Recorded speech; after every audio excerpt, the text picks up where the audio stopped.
We're now 200 days into the Trump administration, and there's a lot to talk about. Karoline Leavitt recently shared some of the biggest wins from these past months, and honestly, it's been quite a ride. Let's break down what's been happening and why so many people are talking about it.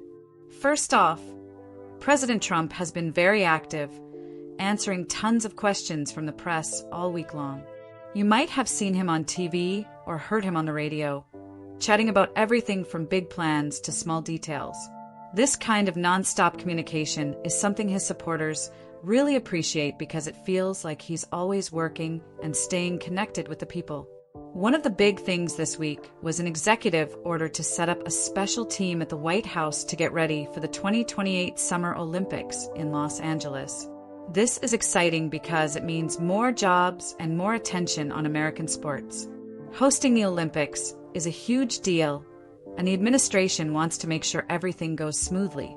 Another important move was a new rule for colleges and universities that get money from the government. The president wants these schools to be clear about how they decide who gets in.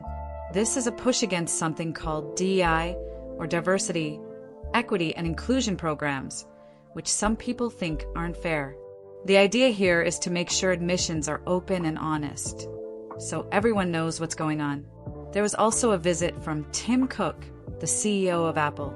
He came to the White House to announce billions of dollars in new investments in the U.S. That's great news because it means more jobs for regular people and their families. When big companies invest here, it usually helps the economy grow. The administration also took time to honor 100 Purple Heart recipients. These are veterans who were wounded in battle, and the White House wanted to recognize their sacrifices. It's a reminder that supporting our military and veterans is a priority. To top off the week, the president helped secure a peace deal between Armenia and Azerbaijan. This conflict has lasted for decades and caused a lot of suffering. Getting these two countries to agree to peace is a big win for the world and shows the administration's focus on diplomacy. So far, these 200 days have been packed with a mix of big projects and meaningful moments. But there's more to the story, especially when it comes to some of the policies and controversies that have come up. One of the biggest topics is the push to make college admissions more transparent. The government wants schools to show exactly how they pick students, especially those that get federal money. This is a direct challenge to DI programs, which some people say give unfair advantages based on race or other factors. Supporters of this change say it will make things fairer for everyone, while critics worry it could hurt efforts to bring more diversity to campuses. Another hot topic is the administration's stance on gender-affirming care for kids. The Department of Health and Human Services announced plans to cut Medicare and Medicaid funding to hospitals that provide these treatments to minors. Supporters say this protects children from harmful procedures, but opponents say it's unfair and hurts vulnerable kids who need care. There's also been a big focus on banking. The president signed an order to make sure everyone has fair access to banks, especially after some people were denied services because of their political views. This debanking issue has been a big deal for many Americans who feel they've been unfairly targeted.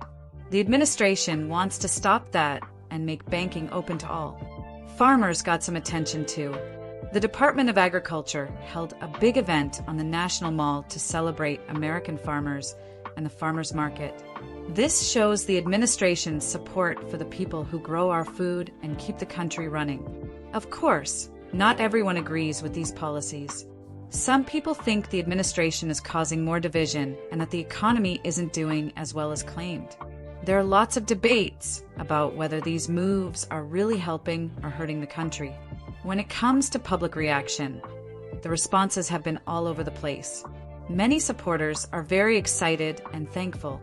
They say things like, "Karoline is great," and "Trump has done more in 200 days than others did in years." They feel proud of the peace deal, the investments, and the focus on veterans and farmers. On the other hand, critics are just as loud. Some accuse the administration of lying and say the country isn't really winning. They point to economic problems and political fights as signs that things aren't going well. The debates over gender care and education policies have made the divide even bigger. This mix of opinions shows just how split the country is right now. Whether you think these 200 days have been a success or a failure depends a lot on your own views. Looking ahead, it's clear that the next 200 days will be just as busy and full of debate. The administration is pushing hard on its agenda, and people will keep talking about what it means for America's future. Thanks for sticking with me through this update. If you liked this video, please hit the like button, subscribe, and turn on notifications so you don't miss what's coming next. We'll be back soon with more news and analysis.